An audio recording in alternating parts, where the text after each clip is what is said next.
with the numbers that we have a lot of people in here already, and I'm like, is everybody's New Year's resolution like punctuality? Like, No, it's paint baby animals, Timmy. Come on. really? It's Is that it? Timmy to artists. This is like going back to the gym.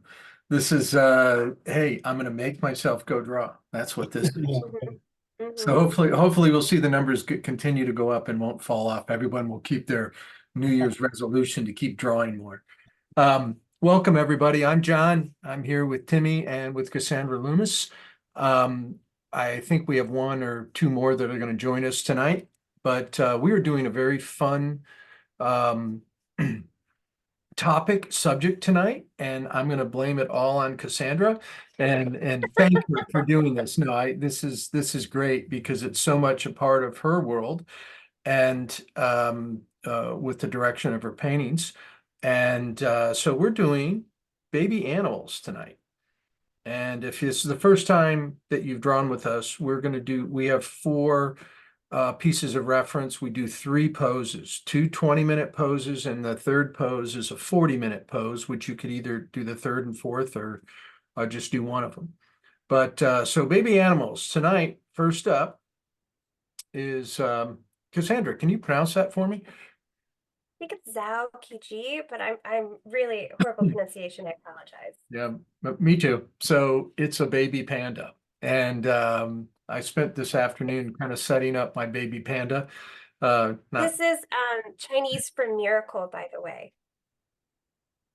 oh, That's what his name means, miracle. oh, Oh, great. Fantastic. Well, I'm always good with miracles. Uh, next up, we have Fiona. Fiona the beautiful hippo. Love Fiona so My much. gosh, what a great face. There was that other shot you sent. I wanted to do that one too, but it was, so foreshortened, that big snout coming straight at you. I Um, know. I just left her little nubbin paws that were on the edge. yeah. But I really like the lighting on this and the kind of um, the highlights. You can feel what you get a feeling for that skin, what it's like.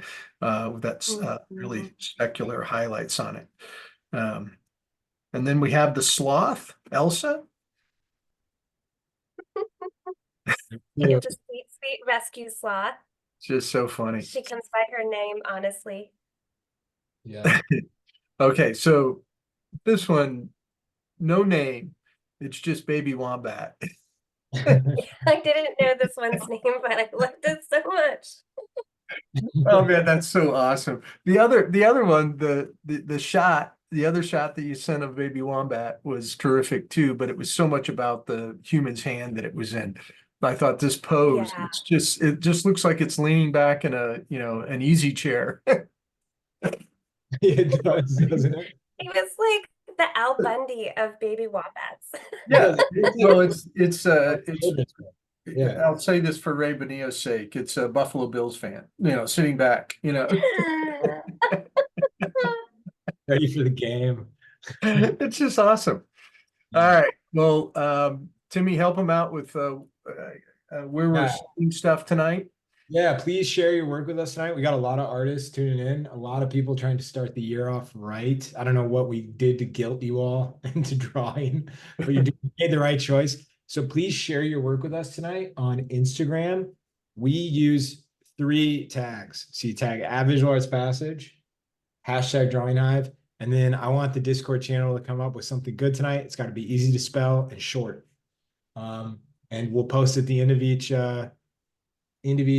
session. So the So timer. we can go ahead and start with the first pose.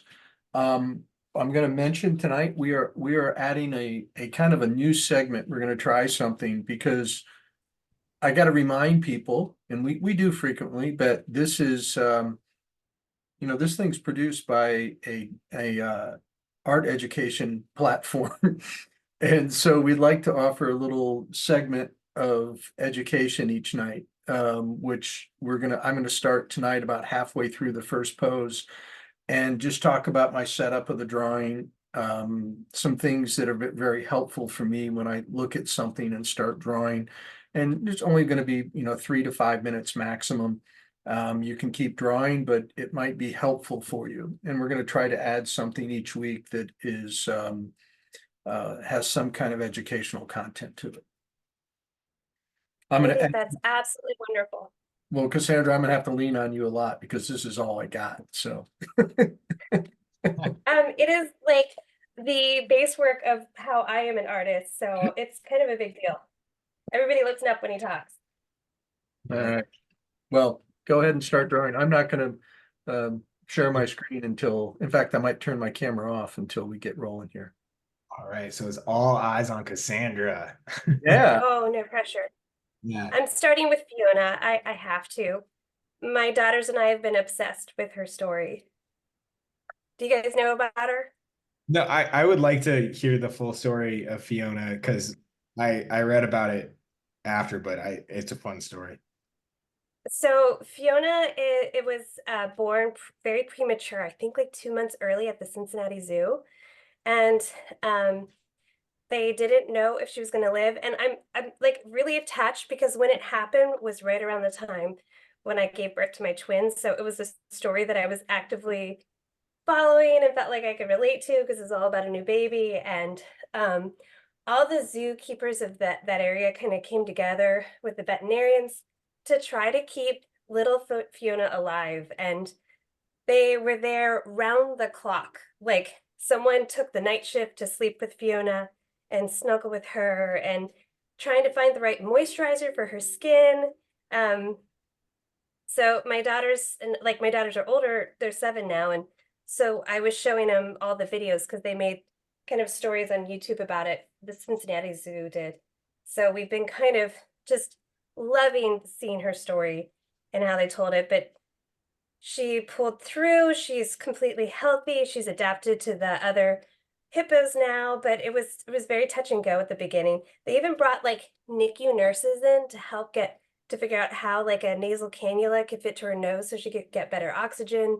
It was just, I don't know. It was just an amazing story and a wonderful one, and it became internet famous. So it became one of, I think, the most famous animal, like baby animal stories ever. Adam, did you know about Fiona? Fiona the hippo. Yeah, Adam just Adam's still gathering so his. it's not getting set up, but Yeah. yeah, so you can watch them on YouTube. It's just really, really sweet series, just talking about all they did. But apparently they all drink so much coffee to stay awake and stay alert to help her, just like having a new baby, that Fiona became very attached to the smell of coffee, especially their coffee breath. I just thought Oh, all of that was absolutely adorable.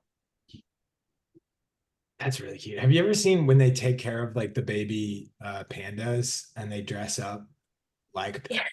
little panda? It's just men and women in full like jumpsuits that are like pandas. Hey, for anybody new joining us in the chat, I just want to let you know I am we don't use the chat on Zoom because it's just not great. But I did drop the link to the photos in that chat, and I'm also dropping a link to join us on Discord, which Discord's pretty awesome. You could share your work, you could chat with other people joining us. Um, it's a fun place. There's a lot of other resources there too. So please join us. All right. Hey, Cassandra, do you mind if I talk about you for a minute or so? Oh, sure. Cassandra, and I met early 2000s, I think 2003, at the Illustration Academy. She was a student at the Academy, and proud to say that she listened to a few things that I said, and Mhm. then a lot that other people said. And and she's become a very successful gallery painter. And Cassandra teaches in our fine arts program, teaches our first level class. And actually we run that program where all of the students are together so the students can learn from other students and see the process that the steps that we've taken the other students through. It's just, I love it. It works so well. The outcomes have been really high. And Cassandra has like established herself in the gallery world with a number of galleries. How many openings were you involved with last year, Cassandra? I did 16 or 17 shows last year, including a solo show. That just amazes me. You also did a festival too, didn't you? The festival was the previous year. There's the previous year, the Richmond Festival. But The anyway, Richmond Folk Festival, yeah. anyway, Cassandra's phenomenal, and very much established a voice as an artist. Had put a body of work together that's extremely consistent, and I love looking at somebody, like looking at an artist, and you see a new piece and you know who did it without seeing a name to it. And she has definitely done that. And it's all exceptional. And I'm very lucky to have her teaching with us, but really lucky that she likes to come draw with us. I never thought I'd be painting a baby panda, but that's on Cassandra. And Adam, welcome, Adam. Can you hear us? Hey, I can. I am Cool. finally teched up. Like in a minute or two, I'm going to start like a new segment. We're going to start like a little educational segment that we're going to do like in the Yeah, middle. he's all looped in. Cool. Yep. Well, I'm just telling him, but before I start, I want to introduce Adam also. Adam is really great illustrator. I mean, focuses on children's book, but also is a marvelous painter. The aquatic underwater paintings that he's been doing have just been blowing my mind. They're really great. I've sent a number of our students to look at his work in our painting class. But very fortunate. I met Adam before I met Cassandra at the Illustration Academy. And very fortunate that we've connected, and that he likes to come draw with us because he's absolutely amazing. And a lot of great information. These two cover a lot of ground. One that's really focused on the gallery world, one that's really focused on at the illustration world. Also, Adam's a really great musician too. I don't know how he gets everything done. But thank you for both of you for being here. I'll kind of start my segment now and see if I can make some sense of this. I'm going to try to do this all with my camera. And here is my drawing that I did this afternoon of the panda. So cute. And you'll notice there's lines all over it. And that's how I generally I'm a observational drawer. I look at, I learned how to draw from photography before I learned how to draw from life. And then I spent a lot of time practicing life drawing with the academy. And hopefully I've learned how to, up my game on that. But you have more information when you're drawing from life. You can look around things, you can see things. The photography has already taken care of a step of it already. It's flattened the image for you. And so it's in 2-dimension. Drawing from life teaches you how to fill in from that. And then just a lot of practice of seeing things in shape. And so I thought about, I talk about it, and I usually don't do all this stuff. I just start drawing when I come in here, very much like Cassandra's doing, very much what like Adam's doing. Adam's more of a, produces more with line. Cassandra and I produce, he ends up at the same place. He's like lassoing shape with line. I'm trying to get to shape with, get to my objects or the shape of the object by by seeing the whole thing in the silhouette of it. So first thing I always do when I'm going to make a picture and invest any time is I do a thumbnail. I make my picture. I figure out where it's going to be, where it's going to sit on the page. This is an overdone thumbnail. So I did it a little bigger. It's about 3.5 inches tall, I guess, three inches, maybe 4 inches, no, 3 inches tall. And I kind of divided the space up how I wanted it, and I figured out where it was going to go based on the size of this little panel I had. But if I'm going to invest any time in anything, I want to know what the picture is going to be. So I do my thumbnail. As far as the little lesson I wanted to give tonight and the drawing side of it, I took the piece of reference I had. This is probably 25–30% smaller, this little bitty piece of reference, but you see all these red lines around it. And the first thing I do when I look at something like this, usually I just start blocking in shape, very much like Cassandra's doing with pastel or paint, and try to find it.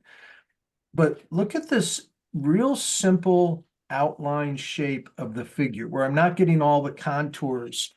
I'm just getting the big overall shape of it. Now, one of the things I did do when I was thinking about doing this piece was I didn't like, if you look at it closely, there's an individual behind him where the hand is underneath and it's pushing this leg out further. So I pulled the leg, his left leg, the right leg in the picture back a little bit to make it feel a little bit more normal. It looked like it was, out of place. So I moved it in a little bit. But the first thing I did, the first thing you could think about, it's called enveloping. And you'd make a real simple geometric shape of the outline, not getting all the little contours, and get a simple shape in your proportions. Now, how I also think about this, like when I'm trying to do like a serious head drawing, something I really want to get accurate, I'll kind of divide up the image, and this one's in quarters. You can see here's the center, the exact center of the figure from here. This is the center of the outside, either sides here. This is the direct center. And I do the same thing, top and bottom, going vertically, obviously horizontal and vertically. And then it made 4 squares, and it makes it real easy to see when I do it on here. It makes it real easy to get all my proportions right very quickly. And then if you get your proportions right, it's just really going in, identifying the shape.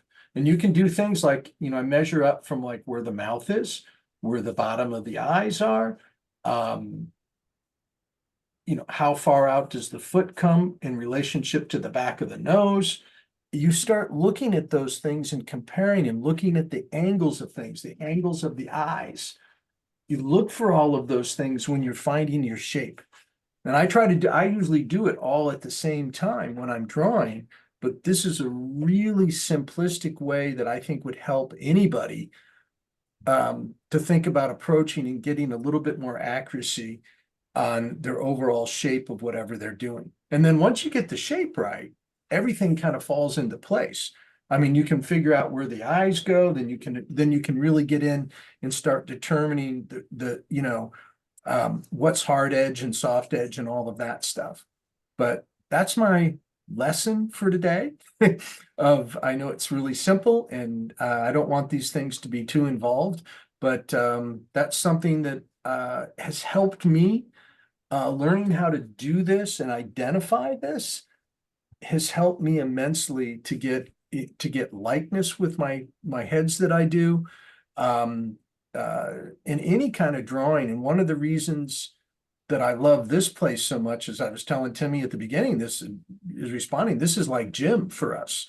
And so the practice of drawing, what I do most of the time is landscape, but I hate being in the position of doing a large painting and then struggling with drawing. So I practice drawing all the time, so I don't have that struggle. It makes my life much easier. I'm going to do this very much like I did Kevin McAllister. Is that right? Is that the right name, Cassandra? Yeah, Okay. that's Kevin And I'm gonna do it in McAllister. the same material, all of this stuff. I did this, I blocked this in an acrylic, and then I went back and I drew this thing in oil crayons.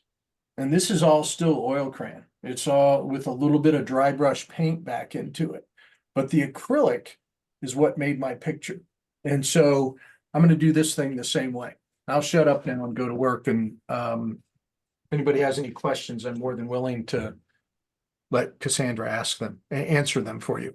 No, that was such a great way to explain like how you begin figuring it out. Like just starting to understand an image, it is simple, but the actual doing of it is complicated initially and learning to see. And I think that was a great way to explain that. So thank you. It made a big difference for me in figuring out how to better find my shape and create images because you told me that stuff. Well, I hope it helps. And it's, you know, there's lots of different ways to approach drawing. I like to approach it as find the shape first, start in a very organic way by finding the shape. And again, a lot of the drawings that we do in pastel, they can be looser and they can just, you know, they can be more fun, maybe more interesting just as drawings. But there's something like this, you know, trying to show how you can get accuracy pretty easily. It's not as complicated as everybody makes it. So I'll just Yeah. ask if anybody has any questions. If you're not on Discord, you can use Q&A and Zoom, but on Discord, fire away. We'll probably be chatting, but if you have questions about what John just talked about, hit us up. For doing that, John. That was great. How about everyone talk about what supplies you're using? Because I saw someone ask about what supplies to use and things like that. Adam, what are you working with right now? Actually, right now I'm actually working in pencil and watercolor. I've been doing a bunch of big paintings for a book I'm working on, which in tearing them down to size, I've got all these like 9-inch by 30-inch strips of Arches watercolor paper. So I thought this would be a good place to try to use them and see if I remember how to do an actual watercolor. wow. Watercolor, it to me is like it's the devil. Yeah, it's backwards to me. No, it is, which is why I'm kind of trying it, but you can see already I'm going to be breaking rules and using white gouache to heighten this. It's fun. It's funny. I'm comfortable with gouache, you know, but I watched, you know, somebody like my buddy George Pratt do watercolor, and I'm just like, damn, he's got a different mindset when he does those things. Yeah, yeah, he does.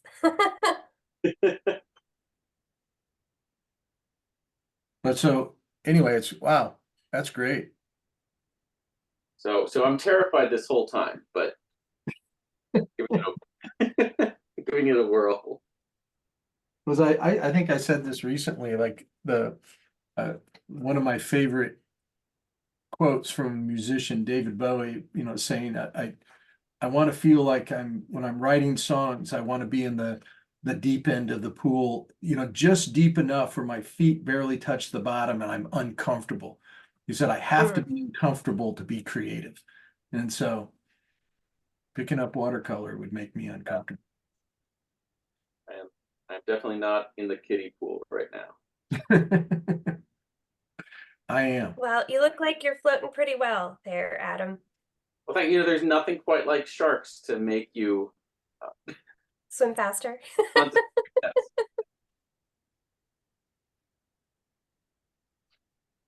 The sharks are in my head. I didn't mean you guys. You're not a shark. Yeah. Sure, sure, sure. That's what I think of when I think of Cassandra. She's a shark. Yes. That's always how I'm described for sure. Shark in sheep's clothing. Okay, so John, are you starting your piece off in acrylic after you laid your drawing out? I am. I was going to do it the same way. I didn't want to go too far, you know, with my, you know, little talk. I was just going to keep it focused on the start part. But I'm starting on, I'm on Cassandra approved substrate.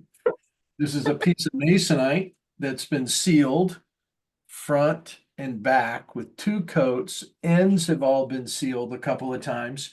As Cassandra would say, you could drop this thing in water and it wouldn't get wet. The masonite would. And so I'm working on all I did was I did a whole bunch of these yesterday. It was part of my day. I had to do some larger canvases. I did about 12 substrates. I used a quart. Some of them are really big.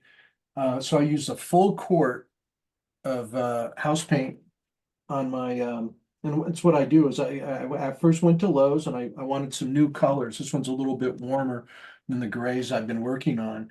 And I buy exterior house paint in colors that I think that would make great substrate colors. And so it's very cheap compared to like, I mean, both quarts together were like $48 of like premium Sherwin-Williams exterior paint.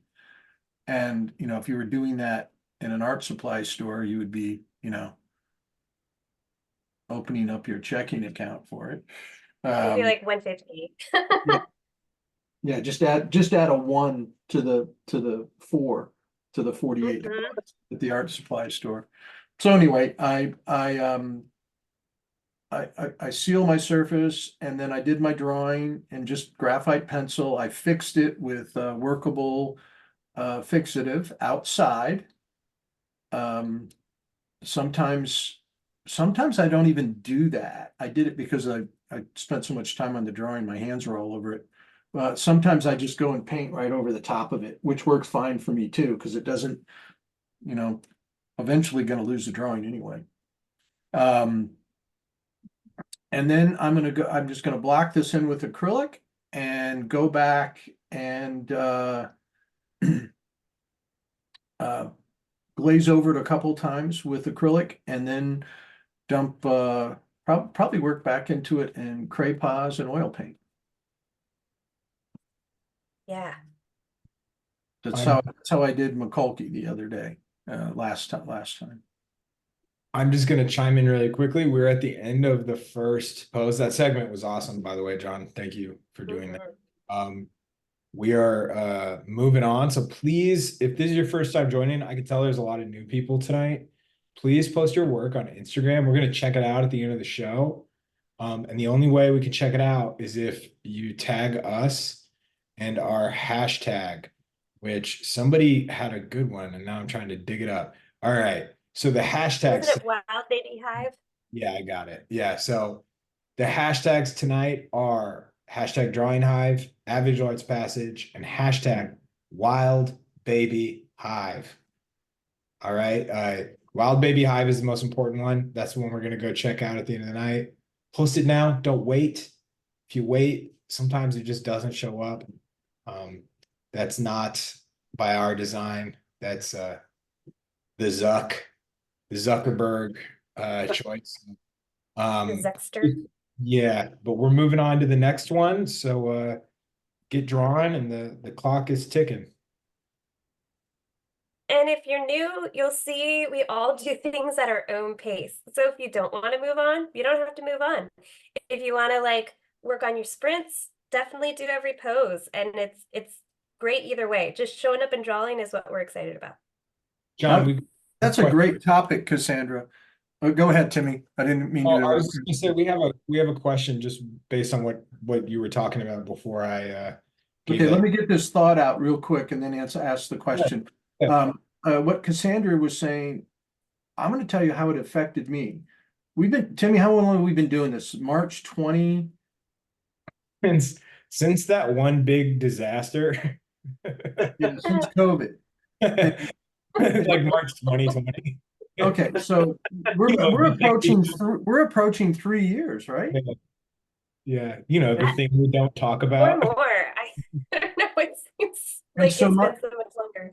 Yeah. So my well, first person who brought this up to me was my gallery owner here in Kansas City, and she said, John, you know, people like go to your Instagram account and you're posting all these like drawings that you did like in an evening, or some of them you did really quickly and stuff. Can you let them know you still paint? And so I've kind of taken it personally a little bit over the last, it's been about 2 months, 3 months, where I just said, you know what, I'm going to try to finish some things in here. and So, do John, something. for anybody who doesn't know, I'm assuming they were going to your IG page and they were just seeing like a lot of pastel Yeah, a work. lot of pastel work, a lot of, heads, which my gallery doesn't sell. I mean, I don't sell those things. Those are exercises. Nobody's like, yeah, this is my drawing. It's an original John English of Pedro Pascal from The Last of Us. Yeah. I've And then got I the got a Pedro series from Frankenstein. John. Yeah. This is Taylor Swift from the Eras tour. Yeah. So anyway, I've kind of told myself like, hey, I'm going to try to be a little bit more thoughtful. And I just feel like I needed to finish some more things. And, it's tough, like going from Adam's like doing it right now. It's like, I've been painting since 9 o'clock this morning on a large landscape. And, to switch gears, to change everything out and stuff. So I thought, I'm just going to focus on trying to get some things finished and do things different ways to keep myself interested. So feel free to, take, just what Cassandra was saying. You can work on one pose the whole night. You can do multiples. You can do whatever you want. We don't care. There is no cheating. I Sometimes really, I really feel that with art anyway. There is no cheating with art. I mean, if it's good, it's good. I don't care how you got there. there are a few people that post so many in one night. I'm like, we didn't even post that many images. I'm like, yeah. You know? Right. Oh yeah.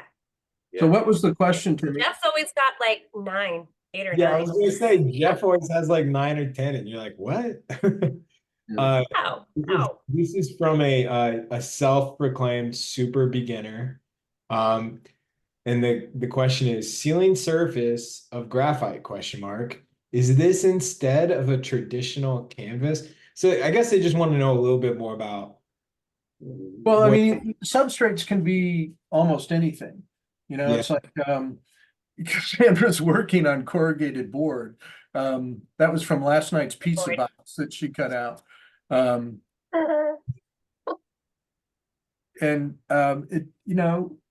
the I use masonite. Number one, I love the idea that I can crop it again at the end. I don't like I don't like the bounce of stretch canvas. I do a lot of scraping and palette knives and stuff. So I like the hard surface of masonite, but it's got to be, to make it archival, I have to seal it properly. And so that's why I was talking about this. I mean, working on, I work on papers all the time. All that, all the drawings, well, all the drawings behind me, I'll do this, are just on just a Strathmore drawing paper. And I think if you're doing a finished piece, something for gallery, something you're going to sell, you got to think about its archival quality. And Cassandra's pushed me more to think about it than I have in the past. Did I answer? So if you do a drawing and you put it behind glass, you've made it archival. Yep. So if the things that you put around it are, acid free and safe, it's archival. Like that's the kind of stuff that John's talking about. When you do a painting, though, the board that you put it on needs to be sealed so that like nothing seeps through to affect the paint later. It's all kind of that stuff that he's kind of talking about there.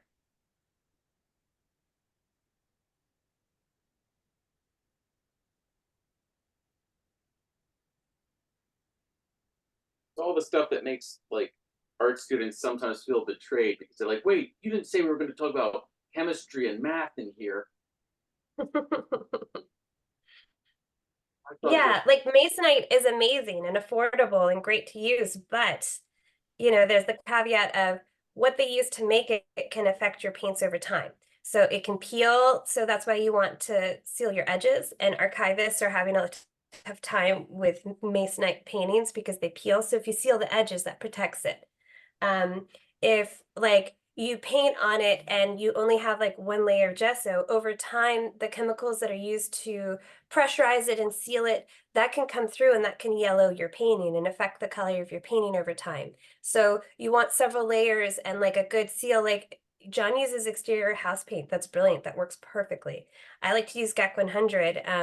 That also, it's like an acrylic polymer that seals it really well. And so all of those things help protect the painting you put on top of it. Yeah, there's for years, I mean, I started out as an illustrator, and I worked on cardboard. I, didn't properly seal things. But that wasn't the finished piece. The finished piece was the printed piece. And so when I started doing gallery work, I had to be really mindful of doing everything that, people were going to spend some money on a painting. You don't want it to disintegrate at least while you're still alive. That was my father's theory. I just have to outlive my paintings. So you don't have to patch it later. Yeah. He was so funny. It's like you walk into his studio and he had bitch paintings everywhere. And he would be like, he wouldn't care if you picked up a piece and like scratched it. It wouldn't bother him. But if you messed up one of his frames, he would go nuts. He was like, I can't fix the frames. I can fix the paintings really easy. Oh, that was a pretty funny one. I have to take it That's back. hilarious. I got to take it back to the framer, and it's going to cost me. I like that. I've never heard that before. Yeah, What is the liability of a painting that like succumbs to like wear over a lifetime? Like if you, as the artist, if you're a lot, like if one of your dad's paintings, like what, I think the question makes sense. What do you think? No, I think it makes sense too. I know that Is there a liability? um I think there's um um a history that you got to be careful of. I mean, I don't want to be known as the painter if his work falls apart. Mhm. So Sure, it's definitely in your best interest that that's that right.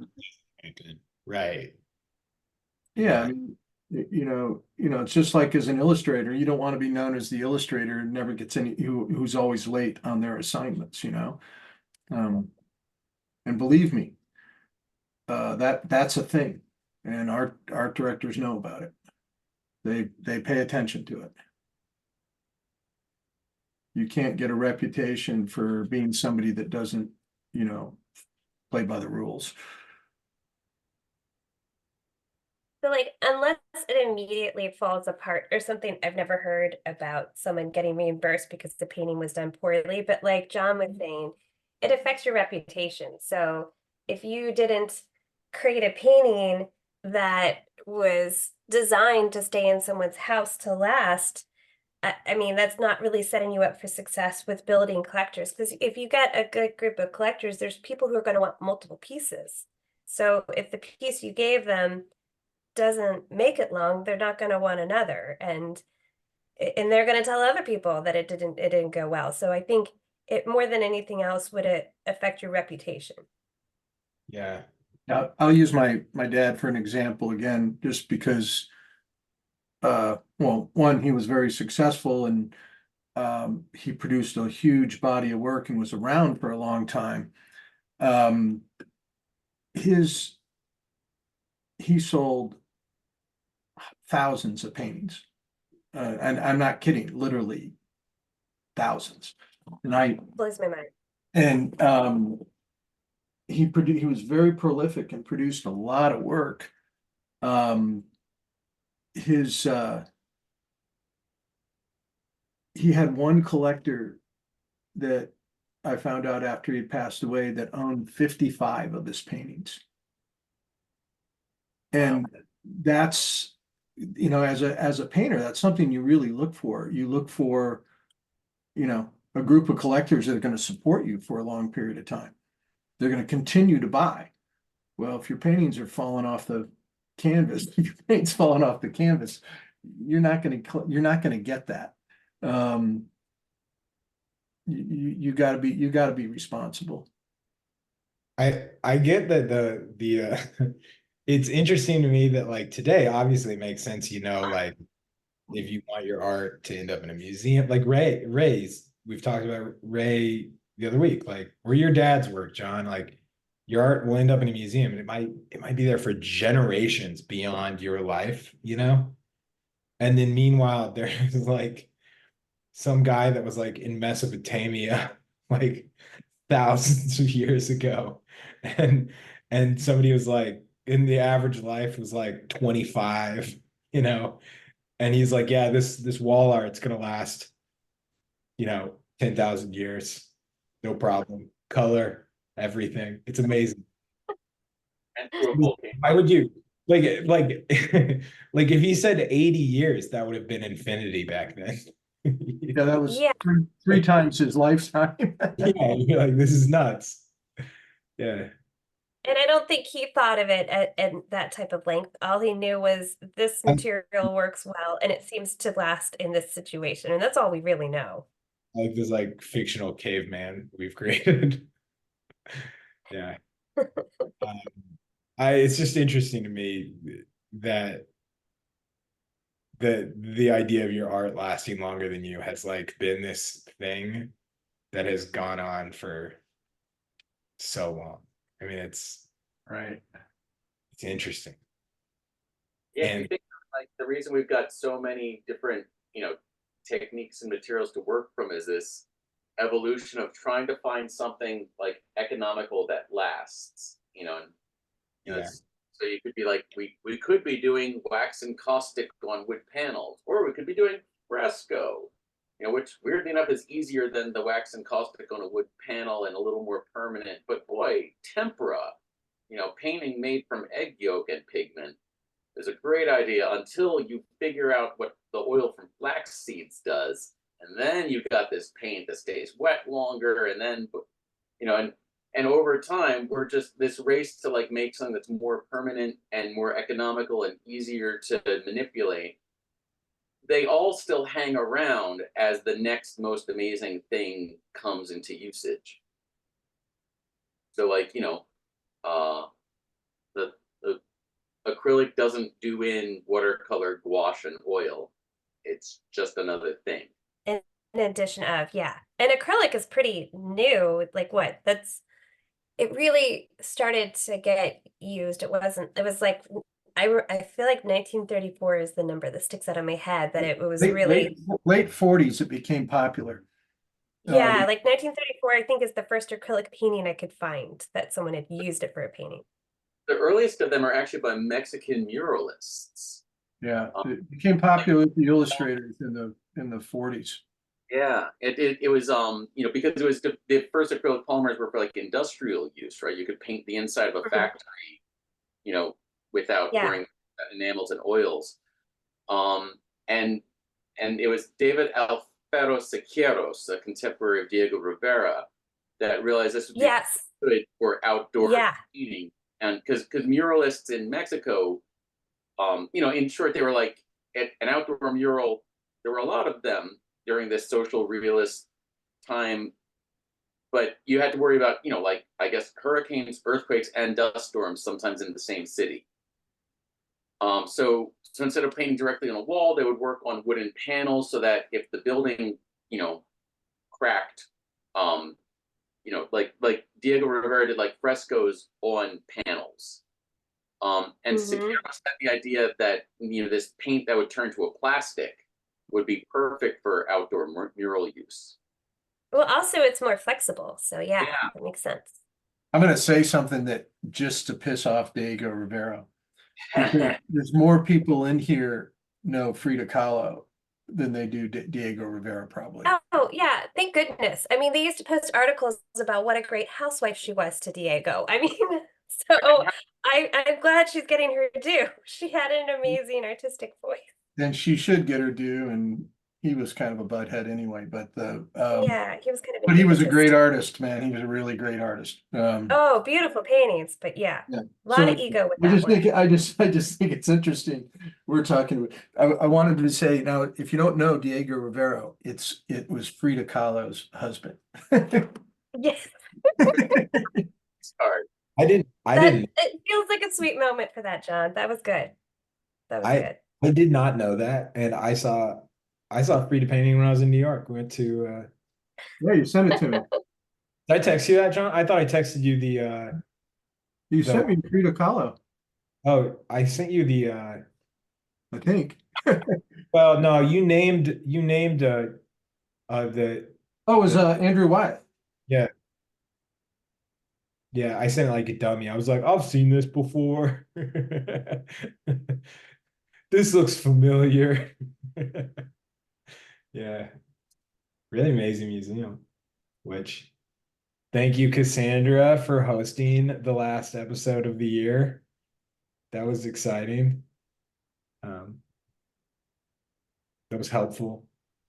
Uh, Appreciated it. I didn't realize it was the last episode of the year, though. Till it was. What? Sorry, what? I was thanking you for hosting the last episode of Oh, 2020. I was blow drying. I'm so sorry. No, no worries. I just thought, okay, it must have been rough. Oh no, I felt bad for everybody else. I was a little awkward when I shifted over to Instagram, and I was like the grandma who had the phone just at her face, and I that's was what everybody was seeing initially. I was checking in as I was traveling, and I was looking at Discord, and I actually got angry because I saw somebody said, I like when Cassandra does this more. And I was like, what the? I was like, what? It's because I did it at my slow pace when I get excited. I'm like, do you see this detail? Isn't this exciting? And like, so I don't know if everybody else is happy with Yeah, my pace. I like, just, oh, yeah, well, I there get was really exuberant. there was definitely a flood of appreciation for you. You definitely went over the audience, and I was like, surely someone's gonna be like, man, I missed Timmy tonight. I did. You were so much smoother with all of the Yeah. tech, and everyone was being kind to me. If you heard me going, "Oh, I'm so sorry, God, I'm so sorry about that, guys." I didn't mean to like share my Amazon shopping page or something.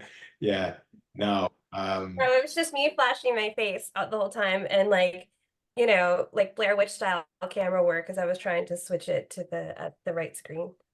Yeah. We had a great question regarding um let me grab it again. It was about like protecting your work. And it's from Timothy. How can we impart to a buyer to not hang our art in direct sunlight? I straight up tell them, don't hang it in direct sunlight. Correct. Like, I mean, it's going to be reactive to the painting. So if they want the painting to last, it's not your fault if it doesn't. If they hang it in direct sunlight, it just won't last. You can get UV glass that tries to protect it the best it can if it's a glass situation, but if it's an acrylic or an oil not behind glass, they're just setting up an investment that they made to not last. Um, Even like there that glass won't protect an acrylic or an oil, you were saying? Really? Well, you don't typically put those pieces behind Yeah, that's kind of glass. weird.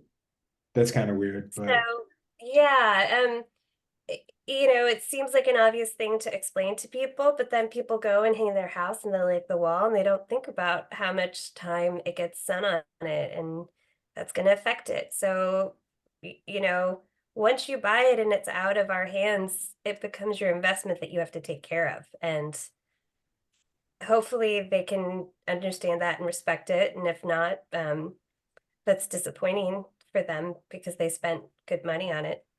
If not, they're gonna have a yellow painting. Um, Yeah. how much time does it take? How Like, what? like how quickly does that?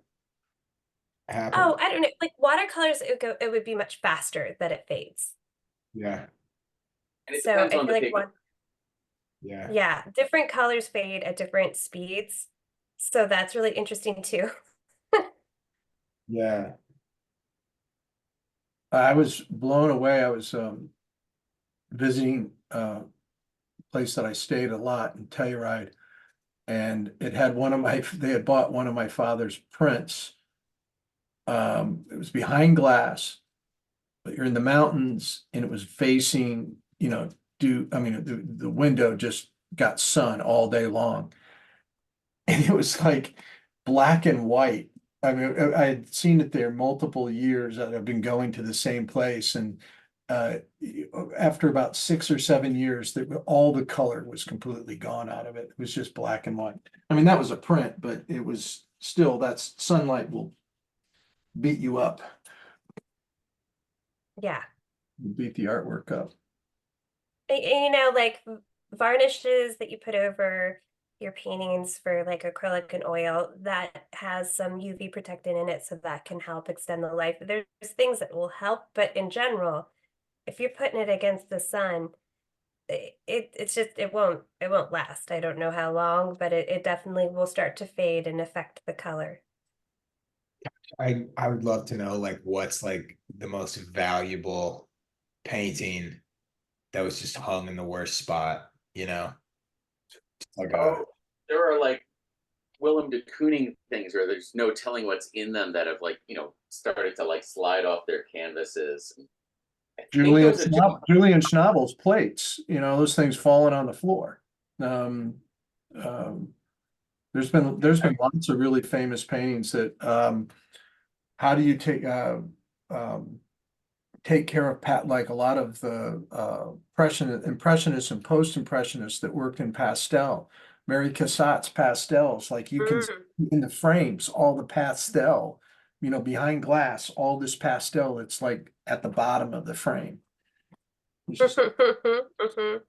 Degas at the Met in New York that's like you have to squint through the darkness to see anything because right. they're trying to like extend their lives because the paper has changed color, the paint, the pastels have faded, the dust, they've fallen off the paper, yeah. And I feel like there's a story of like Jasper Johns encaustics like kind of melting in the sun in a museum. Yeah, I can't remember sounds any. about right. Right, it sounds about right, right? yeah. Mm-hmm. Well, the craziest things, we've mentioned some of my favorite artists when we've been talking about this. We're at the end of that second pose. We're moving on to the long one. It's 40 plus minutes, 45 minutes or so. So please post your work to Instagram right now with hashtag drawing hive, at Visual Arts Passage, and hashtag wild baby hive. All one word. Wild baby There's something about hearing you say that with a serious announcer voice that makes it even hive. better. Yeah. Yep. Wild baby hive. That's right, folks. Wild hive or wild baby hive. Baby hive. It's some really cute art in Discord already. Very adorable. Is there what do you think when you're thinking about cute animals? What are some of the most important features you got to nail? It's all about those eyes, those little baby eyes, like get that expression. You know, the baby's eyes are a little bigger until they grow into their features. So yeah, and typically the nose is a little closer. So just getting those bigger eyes and the nose in a little bit more helps baby it up a bit more. Just some of the things I was talking about doing Kevin McAllister last week, still had uh, those cheeks and the way the mouth was structured, he hadn't like matured enough that it still uh, had a lot of the qualities of even a toddler. Yeah. Well, these are basically toddlers, right? Mm-hmm. Mm-hmm. Unless you're doing Baby Wombat, who was sort of like came out as like a mob boss. Yeah. That is somebody who's very comfortable with themselves. Oh, you got really far in him. I'm trying to finish up Fiona so I can get over to him because he's so funny. You nailed it, Adam. It looks like Tony Soprano. Just The attitude. with the two front teeth too. It's Tony Soprano. It totally is. I can hear him saying Christopher. With your mother's pouch. Yeah. The pouch, you're not happy with the accoutrements. I understand. Yeah, just put the Bing sign up behind him. Be all set.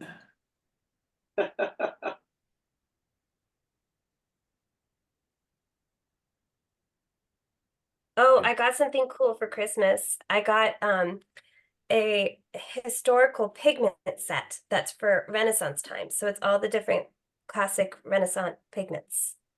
Wow. Can you elaborate on that? So is it like a company that like what is Yeah. That's cool. Did I cut you off, Cassandra? I would love to hear more about it and what it What are some entails. examples? Yeah, I think Cassandra got muted or something. I'm not sure what happened. But while we get Cassandra back, this is Adam. You nailed it. It's Baby Wombat. Yeah. Right? Yeah.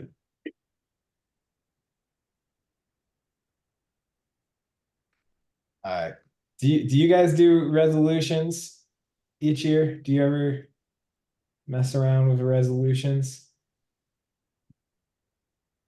You know, in art mode, I thought you were talking about scanning.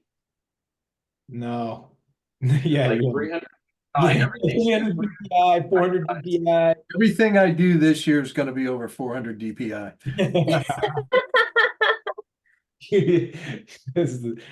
Glad the dads could come together on that joke. Let me show you my thing real quick. So yeah, it's called Ancient Earth Pigments, and you Yeah. can get different time period sets. So this is Renaissance. So here are the different pigment colors that is appropriate to the time period. Isn't that cool? Wow, that's Wow. exciting. Is it made by a company or is it Yeah, it's Ancient Earth Pigments. Ancient Earth That's the Pigment? company. That's amazing. That's an incredible niche that they found. It's Unbelievable. right up my alley, so I'm gonna have fun playing with those. And I've been reading on how I can make them watercolor, acrylic, or oil. So I'm gonna Yeah. be playing around with a bunch. That's a blog post, Cassandra. Just a heads up. That's a blog Oh, post. yeah, I can do that if you want. Yeah, if you want, that would be fun. You know I'm going to. Yeah, I know. I'm gonna be doing it anyways. Yeah, I like to. That's kind of how I give my brain a break from big shows. I like to find something I didn't know how to do to figure out how to do it. I Like was I'm making a big actually hippo head out of cardboard. So I've been working on that. I was just asking Adam and John why you went and got the Renaissance, your Renaissance kit. Do you do resolutions? Do you mess around with resolutions? No, because I feel like I don't want to limit it just to the new year. I mean, I'm always just trying to strive for better, to learn more, to be Yeah, better, more thoughtful. I think it's just a continuance of that always. yeah. Do I you do resolutions? I try to, but I've always learned that there's absolutely like no predicting what is gonna like come my way in a year, you know? Mm-hmm. Like So whenever Timmy, what I is spent that? a lot of time making the Lloyd Bridges from Airplane joke over and over again. The one where he's like, I picked the wrong week to stop sniffing glue. And every time I make a resolution, you know, whether it's like going, I'm going to take my coffee black and cut down on unnecessary saturated fats in my diet. And then like there's just a morning where I wake up and go, I need the comfort of half and half right now.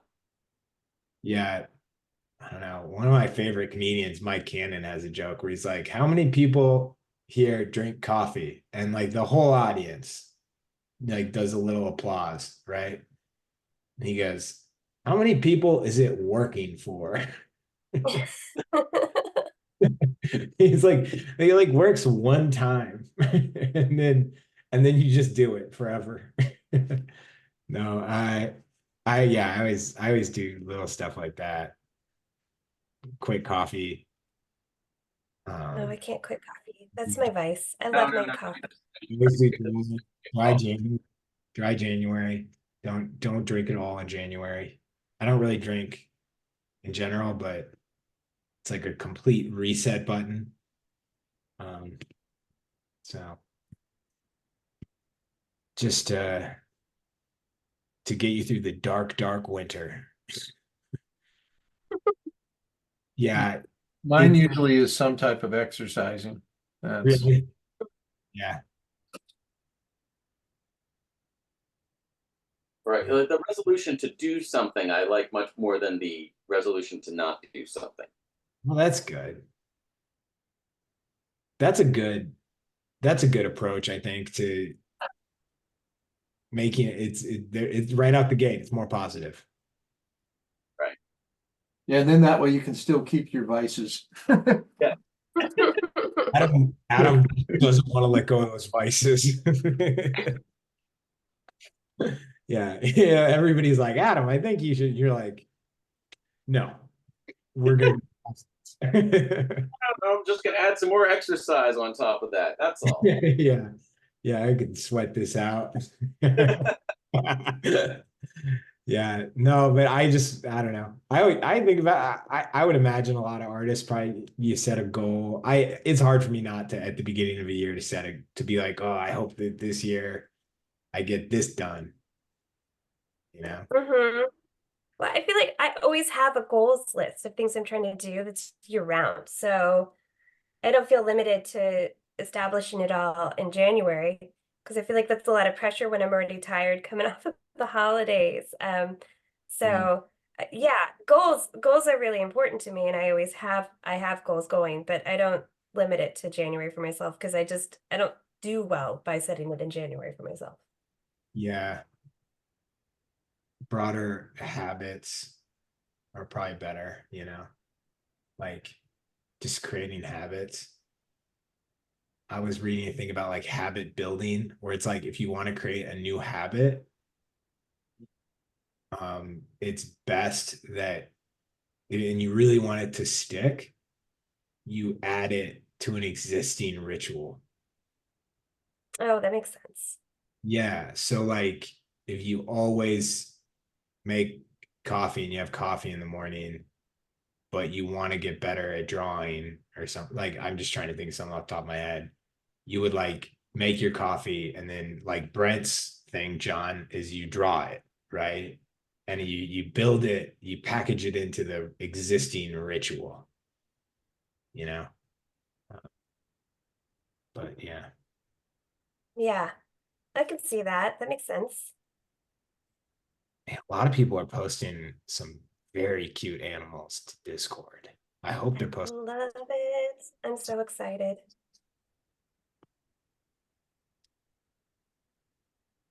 That's right. I hope this audience is not expecting the end of end of the day tour to, not just sound like ooh, ooh, ooh.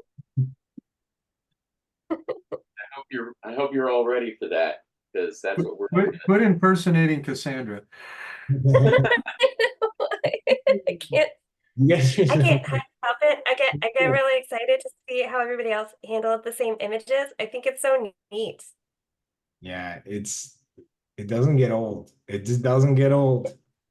It And doesn't. And then we've been doing this so long that there's been people that have been showing up like yeah, most of the time, and you're seeing huge improvements. Like it's yeah. exciting. That's inspiring for me. Like it makes me excited to go push more too, because I see how hard they're pushing.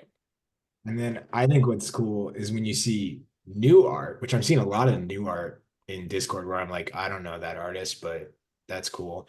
You see a new artist post something and then you see it like a couple weeks in a row. And then you've got this like we've got a new member, but it's so exciting to see a new artist's artwork change pretty quickly. Mm-hmm.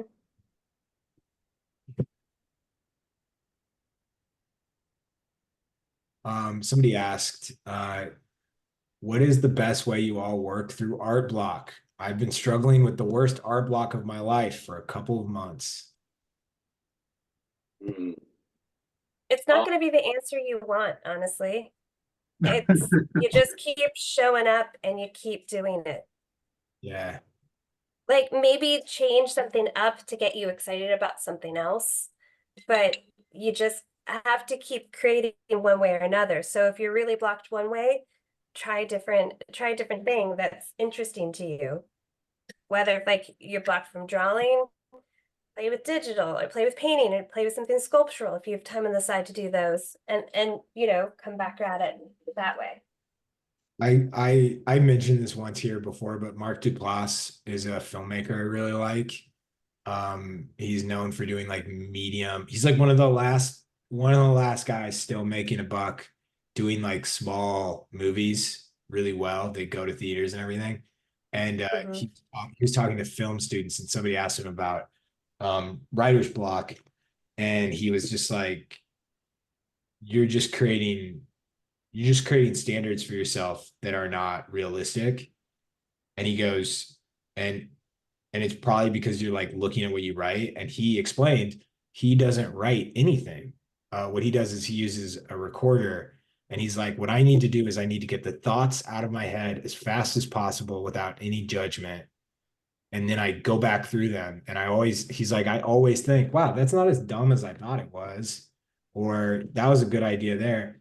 And he's like, but the alternative is I sit in front of my laptop and a blank page and I don't write anything because I'm like, no, that's not good enough to write. And so he's just like, you just got to do whatever you got to do to just like get it out, you know? Yeah, and Mhm. sometimes artist block can stem from like a personal sense of like kind of embarrassment too. Like you might have like when you have an idea, but it seems dumb, so you're not going to do it, and you're going to wait for like a better idea. And I think ideas are like, there's like this velvet rope of them, and the dumb idea like just needs to get out for for the next thing. And some of it is because your ideas have ideas. Yeah. Like it's like that the blank, it's a blank page too, where sometimes you just have to draw something wrong so you've got something to fix. You know, Yeah. Right. you need to have an Or idea. an idea to revisit, like maybe it's too complex of an idea that you've created, and by figuring that out, you then have a basis to simplify to then create something you are capable of. Yeah, Can right. I, Like can I throw my 2 cents in? Um, and that is really analyze what is the most exciting thing for you to do. What makes you the happiest about being an artist? And always have a project set aside that's like, this is a dream project. This is something I'm really invested in, and I want to do this more than anything. And then when you run into periods of your time where, mine's usually not block, it's just energy. It's just like making myself go to work and have a project that you just love and keep it like as a long-term thing that's always there that you can go back to when you're not feeling it. Work on something that you really love. And it's something that you've already considered. It's something you've already, have worked, you're into it. And it's easy to get the excitement to it. Because that's really all it is just interest and um, being excited about doing something. But I'll always keep something around that you're heavily invested in and that just actually is like your pet project. That's my 2 cents. And following up on that, and I think it applies to the three of us that are here right now too, is like working in series makes a difference. Like I don't think it's hard for me to imagine John having artist block because he can find a landscape, right? Like That's if right. Cassandra finishes something, she goes, all right, what's my next animal wearing clothing, in a stately pose? I've got like 9,000, paintings of or photo references of children underwater that I can go to, and I've got, I'm 400 dad jokes into my latest let's not get artist block thing. So like when I sit down and I want to do something and I don't know what to do, I've got I've got this kind of arsenal of, all right, well, I know it's going to be one of these, and so it can just sort of keep you moving if you've got like a thing to explore and to wring out like all the possibilities of. Well, that's great, Adam, because that's really, I'm pretty I mean, I'm very fortunate in the fact that I get to make what I want to make almost all the time now. And so I have a problem with that, I'm doing something wrong. I mean, it's like no one's telling me what to paint, unless it's Cassandra. Um, Ha. but no one's really telling me what to paint and what to do. I'm determining that myself. And if I'm not excited about it, I'm doing something wrong, because you should be excited. I mean, that's the difference of what I've seen from people that are just good at this and people that are great at it. And the people that are great at it, they just love it. Mhm. And that excitement and interest is that passion is just that's the thing that gets you through it. Yeah, I mean, I had a crazy December, like the first week of December, and I did this to myself. But I set myself up that I was in two group shows that opened the same day as my solo show. So it was a lot of work to get done and get out, and it was a big push. And I got it all done and it went amazingly well. But coming down off of that, I wanted to make stuff, but I needed a break from making the paintings that are what, defines my career. And that's when I took the time to play and explore with art and do things that didn't need to sell to kind of get me give myself a break from that stuff to get excited about creating just in general. And so finding the things that give you rest while creating for me has been a really healthy way to keep myself balanced when I'm facing burnout. Like those pigments, that's not required for what I do, but I want to understand paints more, and this seemed like a fun experiment. Making inks from walnuts and acorns, that wasn't necessary, but it was a fun experiment and it gets me excited about art. So like John was saying, what gets you really, really excited, and play with that, figure it out. I think this great illustrator John Hendricks had a this exercise. I don't know if it was an exercise but he said something about like making a written list of just like almost like stuff you like. Where like he was like, his list was, and it should be like the weird obsessive list. Like I think his starts with like, World War I soldiers. You look at George Pratt, and George Pratt clearly has like in his head the list of things that he likes to draw. So if he feels like drawing, he's like, all right, let's go back to the Battle of the Somme. Let's go, um,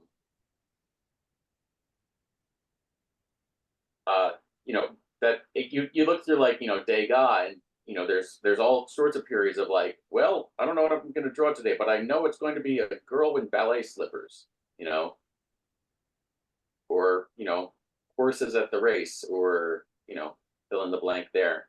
But things that are sort of interesting to you as kind of as pictured. I mean, it could be like from a literary sense, they're interesting to you thematically, but it could just be things that are interesting to you shape wise. You know, I'm I'm not I have no interest in herpetology, but I really like drawing crocodiles. Yeah, crocodiles are fun. So if in doubt, I just try to think of an excuse to draw one.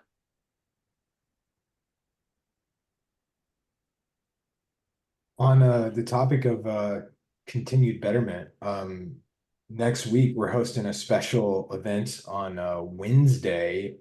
We're doing a portfolio day, brushing up. It's going to be hosted by Raymond Bonilla and John English. And it's open to the public. We're going to be limited on the number of portfolios that we can go through, but I'm dropping the link to it. You can send us your portfolio if you just want to attend, just to hear John talk more about.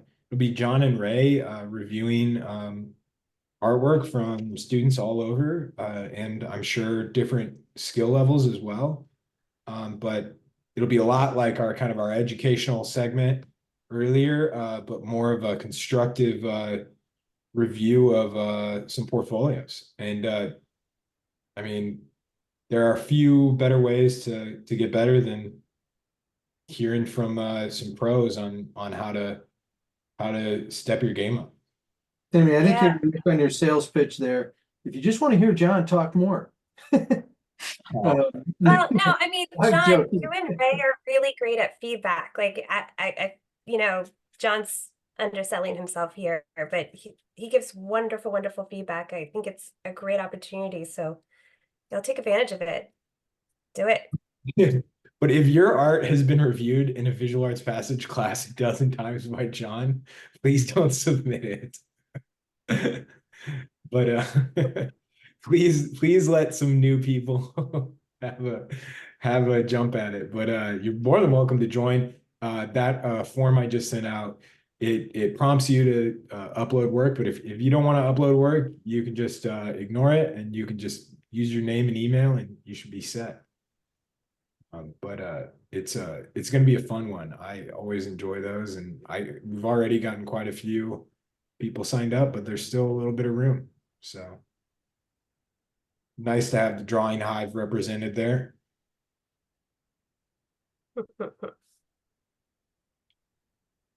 And then another thing is if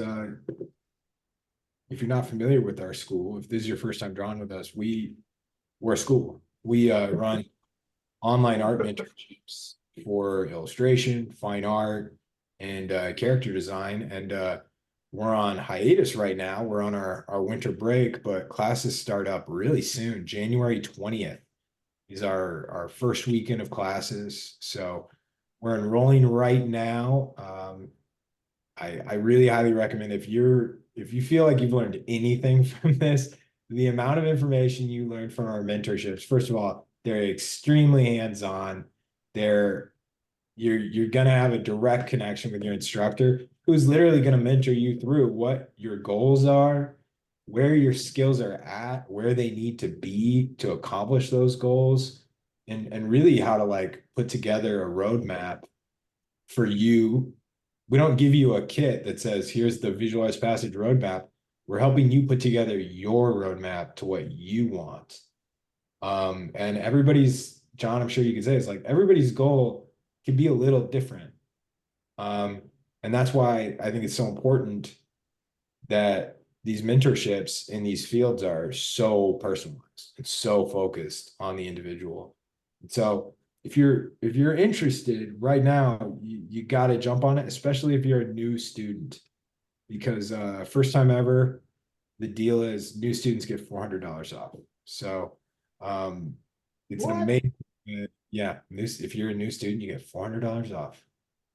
So we're killing ourselves with these deals. Well, the difference, I mean, I think our the Illustration Academy was always this way too, and I got 2 past Academy students in the room with me right here. Yep. And the goal has always been, with the education that I put together and with others, has been a path to a professional career path. And ultimately that is a professional portfolio. And that's what we've always focused on and still do.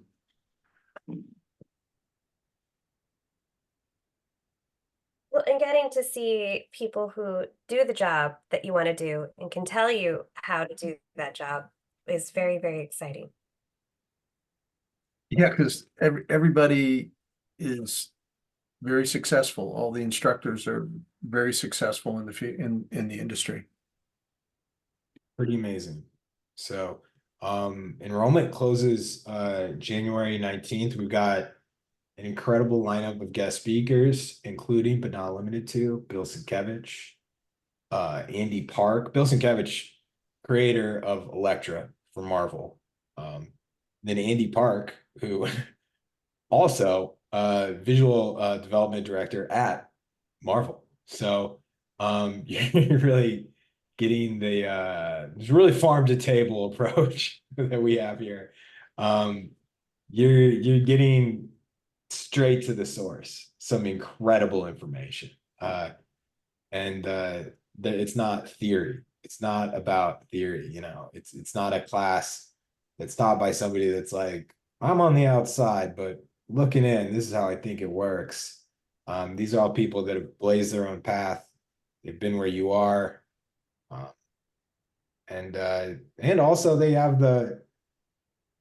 of have the heart, I think, to want to mentor a student, not just like run, you know, a YouTube demo or anything. Like they have relationships with our students have relationships with their teachers that are, I think, really powerful and span beyond the classroom.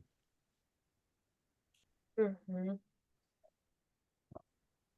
Always get excited talking about it. It's Yeah, as an illustration, I feel like that every time I come here. So Me too. Are you putting that baby wombat on like a lazy boy? That's so awesome. That's a- Adam, you're killing me, man. That thing's I mean, he promised he was going to do that piece right there. yeah. baby wombat. You gotta go to the next. If the camera were flipped the other way, is there like a wombat therapist that it's talking to? That's all off The Soprano. woes of currently being hairless being discussed. Yeah, yeah. Oh, wombats are pretty cute. You don't think you got trouble being prematurely bald, huh? Try this look. Yeah. Now, wombats are fascinating. They also have poop that's cubed. What? Yeah, their poop are cubes. Yeah, be careful about what you ask about what he's talked to his therapist about, Timmy. Yeah. Adam, step away from the conversation.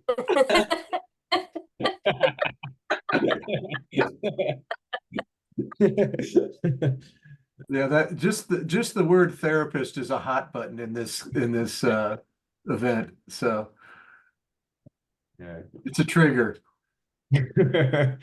Yep. Yeah. I was just guessing that all the kids in school called him Poopus Cube. Wait, yeah, Mm. you pulled right over that. They have cubed poop. That's pretty unusual. Cube, cube poop. Yeah. Oh, Right. thank you. Somebody shared it to the Discord channel. Thank you, Xander. Thanks See, so much. in case you were going to wonder whether or not I spoke fact on that. That is pretty interesting. It's very cute. Yeah, it's genuinely cube shaped. If there was any proof that we were like farmed by aliens, I'd be like, that's it. Wombat poop. Wombat poop is clearly alien made. Yeah, it doesn't look real at all. That's why animals just forever stay more interesting to me. Just so many fun facts. You don't run out. Yeah. Hmm. Couldn't say that about Tony for soprano. Nope. Somebody said they look like brownies. They do. Doesn't look like it belongs in nature. Oh, gosh. This angry wallaby, like, next time read the label better. Yeah. Those weren't brownies. So, I did mean to tell y'all like about Elsa the sloth. She was a baby sloth that was found with both her legs frozen. So that's why she got the name Elsa, because she was partially frozen. And then she was taken to a rehab center and they were able to rehab her back so that she was able to be fully functional and healthy again. But you know, she came by her name aptly. That's really sweet. So, is is the sloth, does it have its legs still, or were they Yeah, yeah, yep. Her legs are working fine now. It took a few months to fully get her rehabbed back to where she needed to be. But when they found her, she was barely holding on by her arms. Uh, so she was saved just in time. I thought sloths were always like in tropical areas. Is that wrong? I can't, yeah, I believe they're more to Central and South America. But maybe there was a freak like cold front that came through that affected them. I'm not positive on that.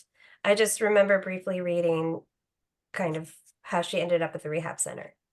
Yeah, it's pretty amazing. People that nurture and like rehab wild animals, they make it look so easy.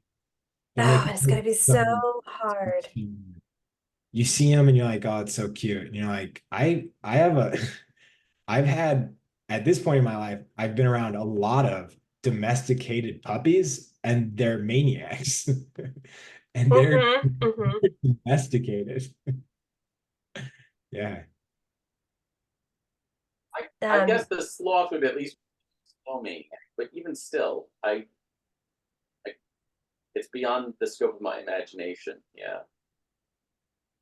Of all And animals that would be easy to raise wild, I feel like a sloth would be easier, mainly because You could catch them. yeah. I Yeah. mean, lichen can grow on them, so and Yeah. moss. You're like, don't let him get into the trash. You're like, I got an eye on him. I'm gonna go watch this show and I'll come back and check and see if they Yeah, got into the trash. he's at least an hour and a half away from the trash can. Yeah, I saw that somebody made a horror movie about a killer sloth this year, and it was called Slaughterhouse, That which is a pretty good name. Yeah, is a great name.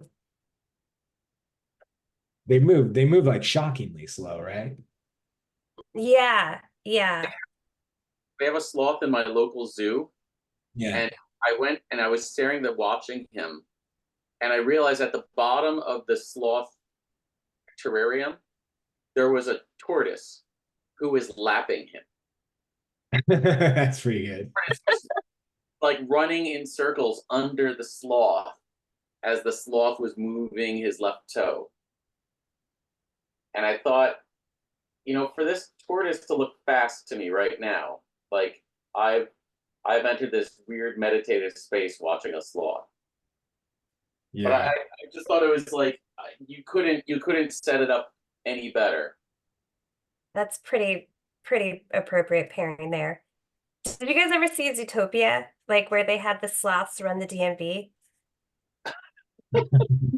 That's pretty apt. It was like the funniest part of the whole movie. It's just watching them trying to accomplish anything.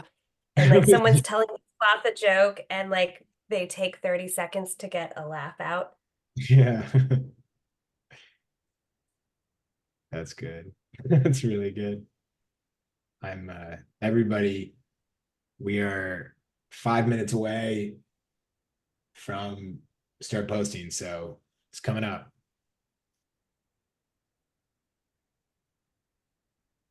That's like my soft warning. For 2 minutes. Yeah. I mean, it's good to have you back. You're not near as stern as Cassandra was. I'm so glad you're here, Timmy. Never thought I would say that, but Really? Yeah. That I believe it. It was you and Bill. I mean, I had my Timmy timer here. I used it. I was on it, man. it's like, John, shut up, Did she say she said draw shut? faster, shut up, and go to the next thing, please. So funny. Yeah. I did set some pretty good parameters for her. So here's the deal. Just do what you gotta do to shut it down if it happens. I did give them 2 minutes to talk about Paper Moon, but I limited it to 2 minutes. to talk about what? The movie Paper Never Man. mind. Oh yeah, okay. Yeah, yeah. Yeah. I was like, oh, it's a movie. I don't know the title too. It sounds like something they would talk about. It was appropriate. Ryan O'Neal had just died. I mean, it was appropriate. Okay. It was timely. It was newsworthy. Yeah. Adam, you're flexing. You just put wallpaper in. Oh my gosh. Oh wow. He needed it. A flex. That's a flex. Yeah, put a little I'm still working on belly wrinkles. These are among the things that I like most about making art with other people, is that we get to form sentences that are not being spoken elsewhere in the English language. elaborate. I'm still working on belly wrinkles. Okay, there we go. Wallpaper, and I'm still working on belly wrinkles. We take our work seriously here. Adam, somebody asked, I know you mentioned this earlier, but what paint are you using right now? Watercolor. Actually, I've also got a palette of wash next to me that's all dried up that I'm using like watercolor. But I have a little pan set that I had a much bigger pan set, and then slowly I realized what colors I was using most. So I just bought a smaller container, put the paints I used in it, and I just keep refilling them with tubes as I run out. Most of them are like Schminky and Sennelier because they've got really, really strong pigment density.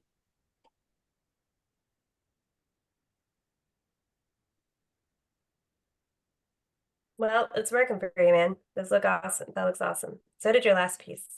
That's Fiona was great.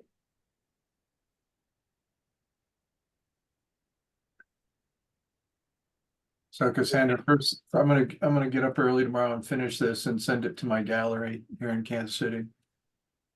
Do And just it. see what she says. It's so interesting. It's so interesting because I know that you're like it's a joke, you know, like because it's not art that people would probably put on a wall, you No, know. it is. Right there. Both of those pieces would be put on a wall. They're very sellable.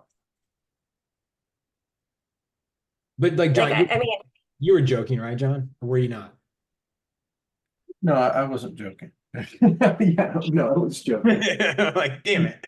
It would be like it would be like the end of being John Malkovich, where he turns his back on acting and just becomes a puppeteer.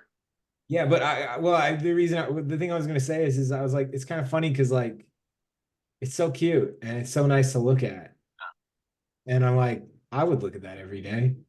but that's what I mean. Like, that's Oh. a niche. That is a place in the gallery world. If John wanted to do that, he could just do baby animals and sell the heck out of it. He chooses to do landscapes, but he's skilled to make that switch if he wanted to. Yeah. I'm spending my time doing grown-up landscapes right now. Yeah. Too bad there's not a baby version of landscapes. You make a killing. You could, join me in the non-grown-up area and paint animals with clothes on.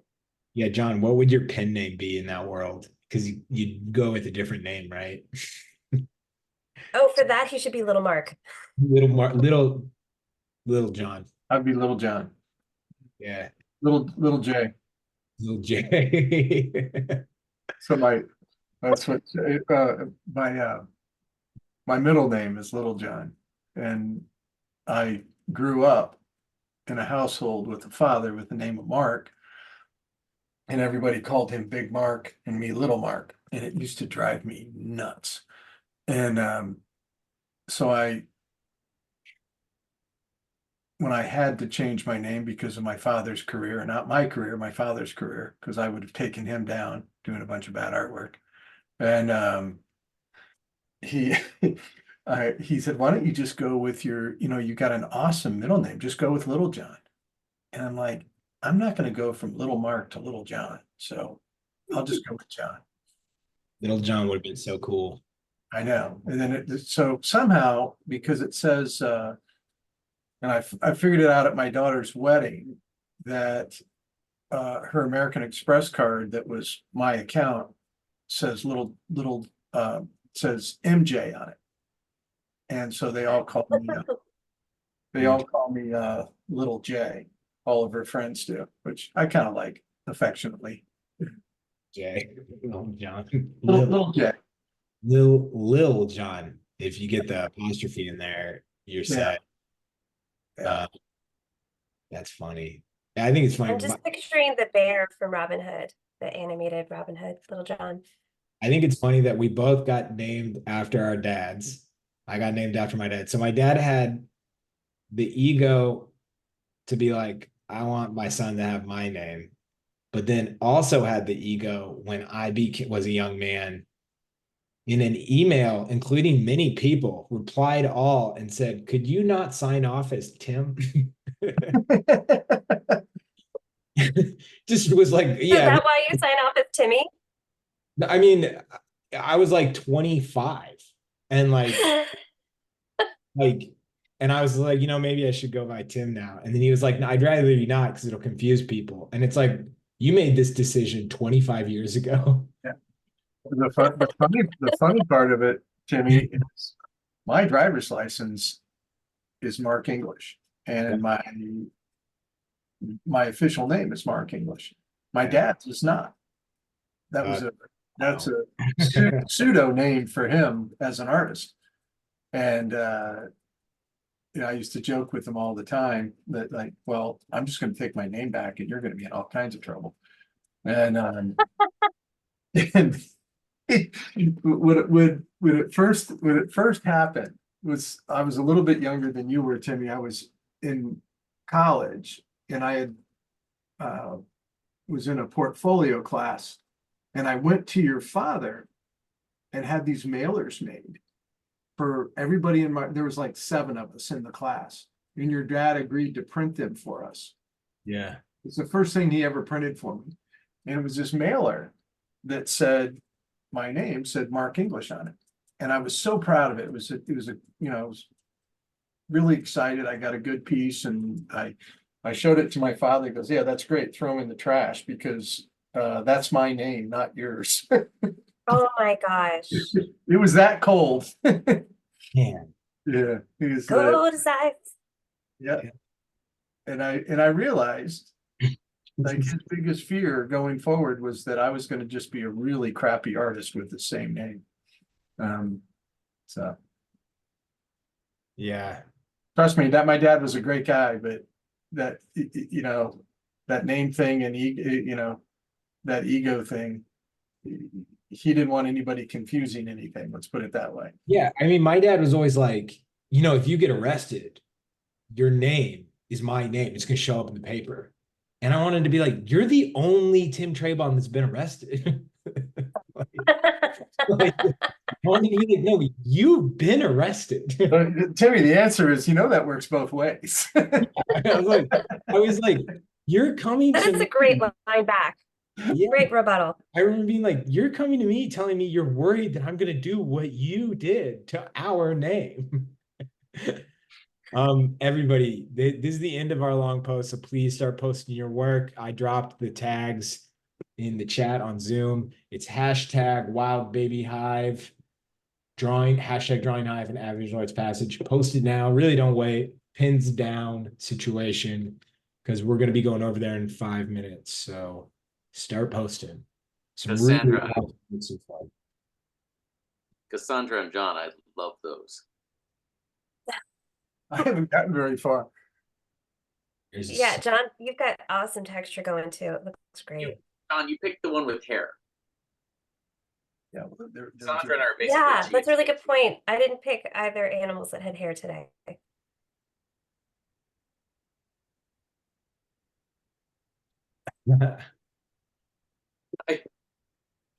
I guess it was a long week. This is where I'm at.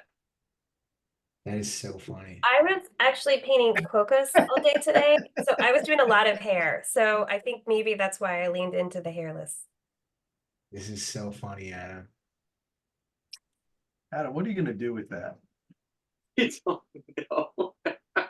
no. Don't get rid of it. I need that. I gotta figure out what I need that. That is so awesome.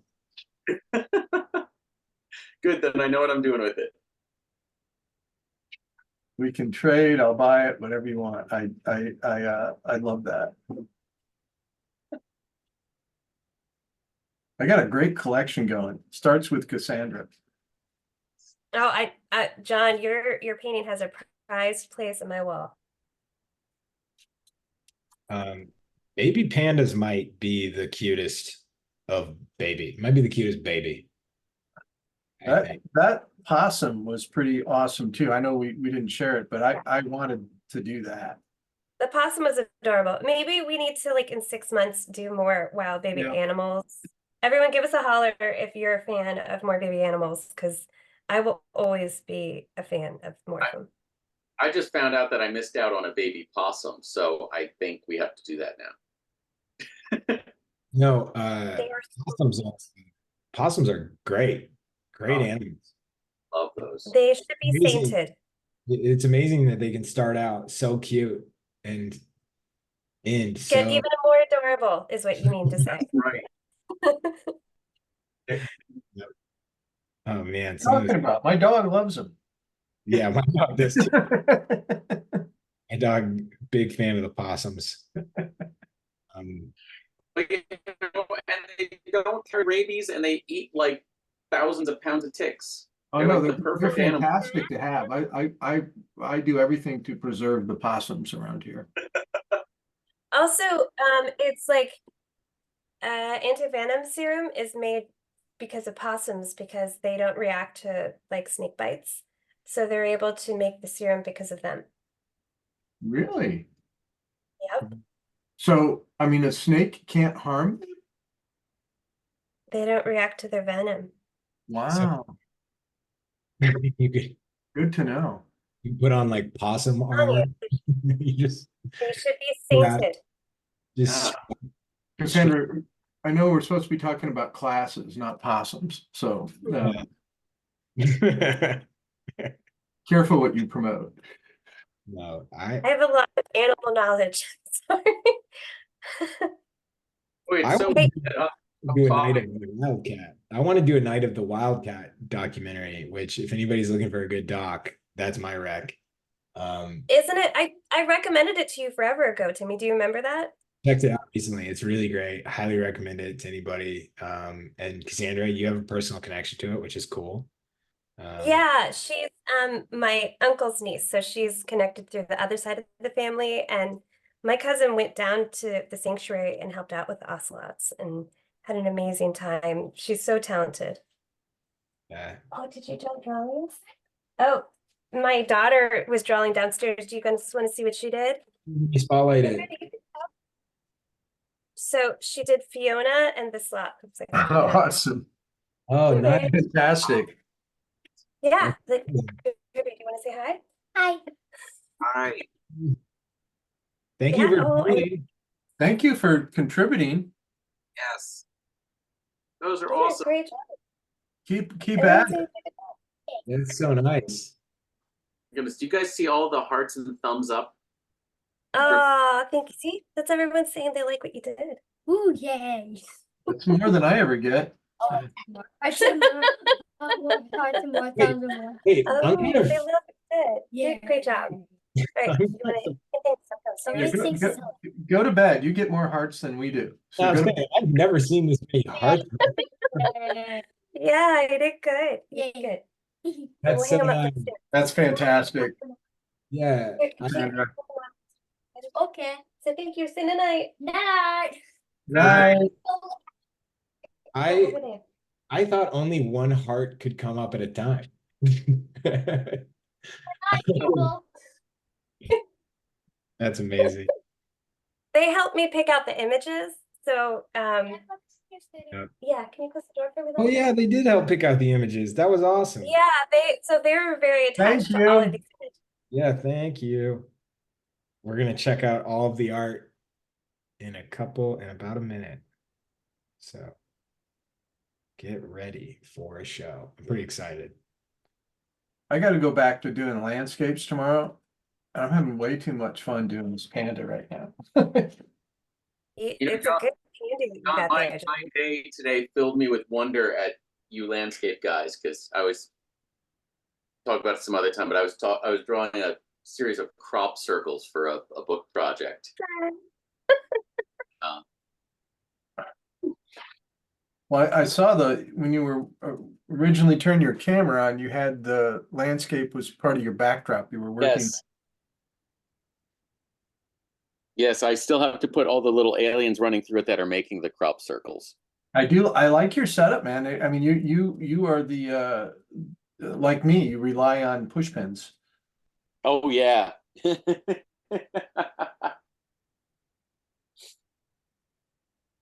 All right. Oh, fantastic here. Yeah, Oh, I have this is great. to jump in. Oh, Everybody look at the video. I cannot click on the video because it will send us down a different album if I do. But thank you for posting it. We'll look at it later for sure. Oh, Marcy. Yes. Oh, Yes. So great. So great. double down on the cute. Oh, yeah. Amazing. really good. Oh, wow. Great job. That's amazing. Woo. Yes. I love the Fiona loaf with her arms under Yes, Bebe. it is just like a little. Yeah. Little hippo loaf. Cute. Oh, great. Julian, that's lovely. Oh man. Nice. Got that sweet soft face so well. It's so cute. Good job. Oh, Love her. Love her so much. Great job. Oh, I love that's that so cool, AJ. it's so like aggressively expressive and cute at the same time. Adam, I was gonna say the same thing. It's funny that something slow can be so expressive. Yeah. Yeah. So sweet. Oh, that's awesome. Oh, I love Oh that. wow. Wild babies. So fun. Oh, really Oh no, I'm gonna yawn And- now. everybody could tag the Cincinnati Zoo because that's where Fiona's at. Oh yeah, everybody should tag. I should have done that. Whoops. Sorry, I just thought of it now. But yeah, you can always do that in hindsight. Ooh, Xander, that looks awesome. Oh. Oh, That's what that's you so should do. sweet. Not the next episode, next animal episode, we're gonna partner with the zoo. We're gonna See- do it. I'm not the only one who saw a chair. That's nice. It is, there is a comfy chair there. That was really well done. Nice. That's gonna have a long shelf life. That's just gonna keep coming back to us. That one? Yeah. Yeah. Well, I mean the whole wombat. Yes. Yeah. Wombat's gonna be around for a while. Oh, that's beautiful. Great job, Oh, AJ. Oh, I love it. Yeah. Hippo loaf. Ooh, it's just, you got the softness so well there. That's Really fun. nice, Nicole. Yeah. Good expression. Oh, that's lovely. Really lovely. Yeah. Yes. His attitude. Great belly wrinkles. Great belly wrinkles. Belly wrinkle. Whew. It's posing. That's what makes it funny, I think. It looks like it's The posing. way the knees are kind of turned in a little bit just makes Yeah. it so much. Mm. Yeah. Ooh, Really great job. nice paint So in there. nice. Really cute, Nicole. Nice, Nicole. So Nice. adorable. Yes. Yeah. Ooh, Oh, that's lovely. Good color. Really nice Yeah. color there. So fun. nice, Nicole. Yes. Yeah. Oh, it's cute poop. That's pretty good. This is Yeah. Yeah, This is why the other animals don't shoot dice with him anymore. that makes me so happy. Good job. Really nice. Oh, that's fun, Jeff. I love how you handled the whiskers. Really Well, I nice. Hair there too. Good textures. Nice, Nicole. Yeah. I like how Adam puts him in his vernacular. It's got Ooh, to be the Jersey sloth. you didn't come on the panel. John, check who drew with us tonight. Lisa's here. All right. Lisa, you should have been on the panel. Lisa, you should have been on the panel. Wow, that's Great amazing. job, Tell me next Fiona. time. You Yeah, need to draw with us. yeah. Well, Awesome. I mean, Oh, Lena, Love really it. great. Amazing. Yes. The Yes. expression you are all getting on the wombat is Oh, chef's yeah. there. Julian, he looks so self-satisfied. This is my chair. Whoa. Great job, Felicity. Felicity. Great job. Wow. Really nice. Yeah. Oh, that's so fun. That's great. So great. We're gonna have to deal with Felicity pretty soon. Yeah. Yeah, I said wow before I saw her name. Wow. See, here we are. Like, how many is that? And we already saw Jeff's other two. Yeah. You work so fast, Jeff. Amazing. I love the claws. Yes. That is- Oh, that one's so sweet. Uh, Really nice. It's very delicately done. Mhm. calming. that one too. Oh, that's good. It's adorable. Oh, that's so fun. I love that. Love it. That is so cute. Oh man. Yeah, good job. Good drawing. That's That's- nice. That's That's lovely. really nice.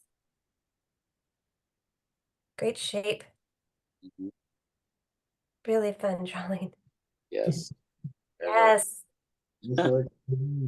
Yodeloof. Great job. Good job, Aiden. Yeah.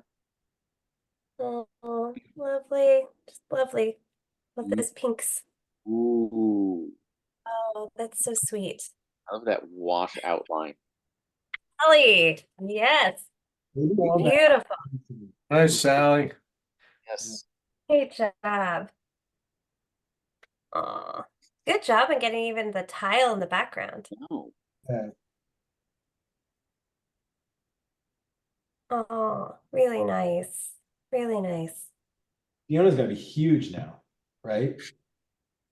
Hmm? Like, Fiona the hippo's gotta be gigantic now, like hippo sized, right? Yeah, she's still a little smaller than the other ones are, but yeah, she's huge now. Oh, that's so fun. Great job.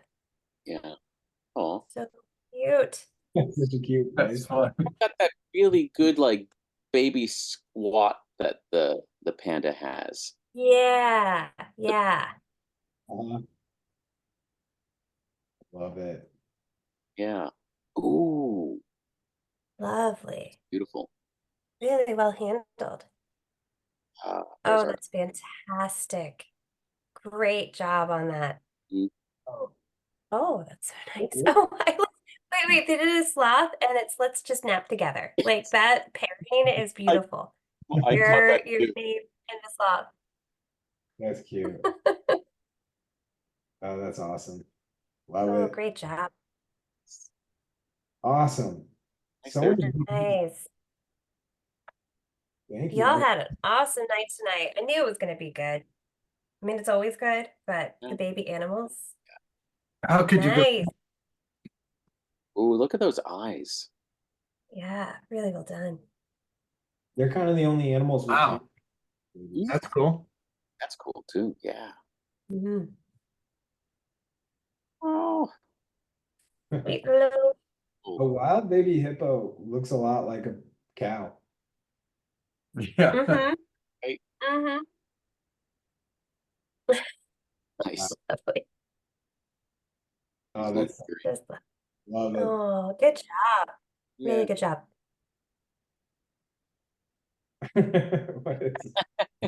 What is going on? That's really fun.